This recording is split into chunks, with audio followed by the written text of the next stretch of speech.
Now, I don't know about you, but when you start brewing beer, you spend all this time, 5-6 hours from start to finish, cleaning everything. And then you have to wait like 5 or 6 weeks, let it ferment, you bottle, let it condition, and then you're getting ready to taste your beer. The last thing you want to know is that you're pouring your beer and then you start getting some gushers, or maybe your carbonation is not as good.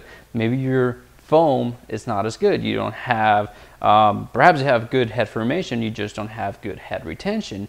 And some of that can actually be attributed to one very, very important aspect. And that is going to be what we're going to be talking about today.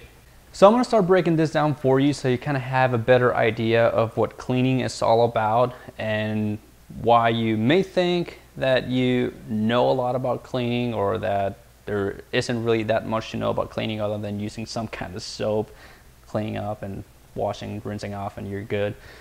There's actually a little bit more thought that needs to be put into cleaning. And the reason for that is there's going to be two types of soil that you're going to be worried about. Most people really only care about what's visible, all the gunk that gets formed, after your corrosion leaves and you get all that kind of just junk and whatever else is left over from your tube. What those things are is basically it's a soil that it's known as organic soil. But most brewers ignore another type of soil known as inorganic soil. Now, inorganic soils are soils that usually come from your metals that are found within your water. So any kind of like calcium deposits, magnesium, stuff like that, that needs to be cleaned too. So a lot of times brewers would just, they'll take maybe bleach, they'll take Dawn soap or something else, and that's what they use to clean. But they're leaving aside an important aspect. So if you ever look at your equipment, let's say you wash it, you clean it, everything, you rinse it out, especially when you start getting to like your vinyl hoses or stuff that's not easy to dry up, you're going to start seeing stuff where you'll see some sort of deposits that kind of form on these plastics.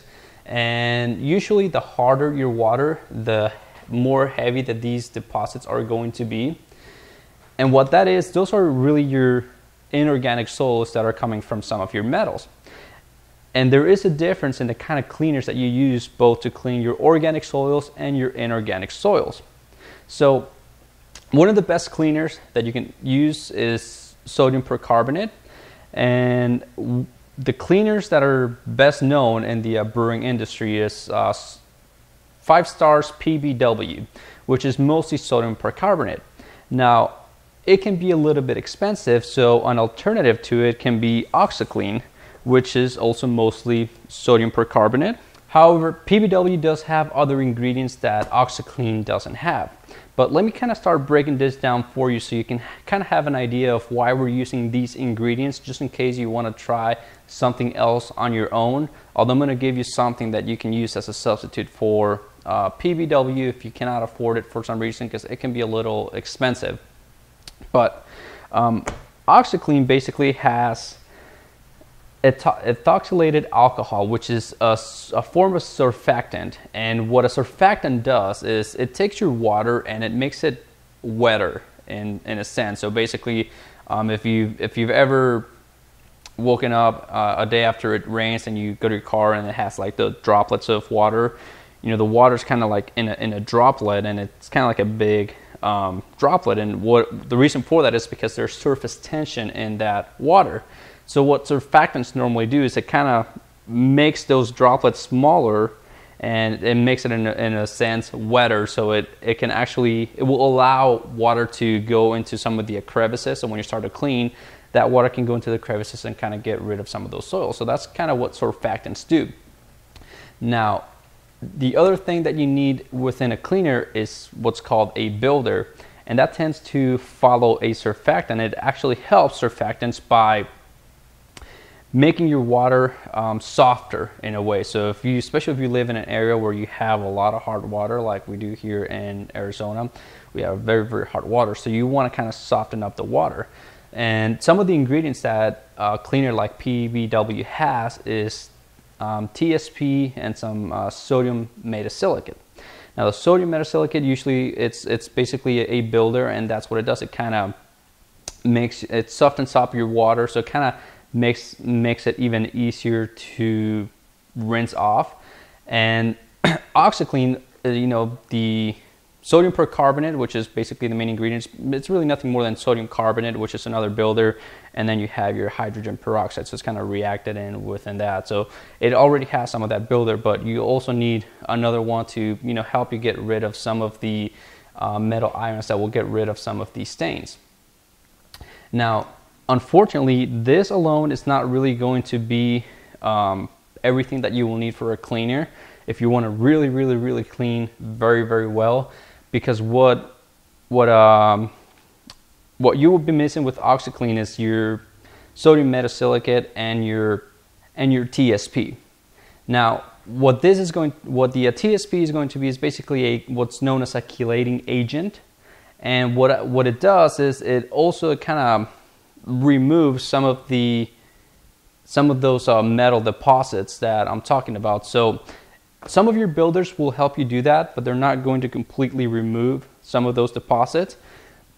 And the alternative to PBW, like I said, is going to be OxyClean.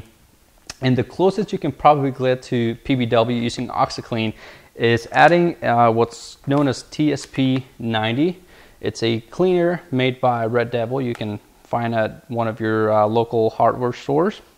And it's basically a heavy duty cleaner. Now, this is not actually TSP. It's a substitute for it. It's mostly sodium metasilicate. So you're still going to be missing a chelating agent such as like TSP. Something else you can find is known as EDTA, which is an oral supplement that you can take, and it just removes those metals that I'm talking about. And if you do that though, that can actually get just as expensive as buying PBW, and you're just better off going and buying PBW and instead of worrying about mixing all this yourself. Now, if you are going to be mixing this yourself, what you would want to do is use about 42 grams of OxyClean and about 18 grams of TSP per gallon of water. And one thing you're going to want to make sure is that you use warm water with this. Now, you don't want to use extremely hot water. You don't want to go over 150 degrees. I mean, you just really want to get hot water out of your faucet, and that should be good. The warmer the water is, the easier it will be to rinse this off. So once you mix this, it's really going to be about 6 teaspoons of OxyClean, and then you're going to get about 2 teaspoons of the TSP 90, and you're going to use that to clean all of your equipment, like you're going to take your bucket, anything that you use for your siphon, your filler. You can clean some metals with this, and that's one of the nice things about using something like this, is that it removes some of the corrosive agents from some of the other surfactants. So you can clean stainless steel and aluminum with it. Now, you don't want to let any of this dry onto your equipment, because it will leave a kind of like a white chalky film in it.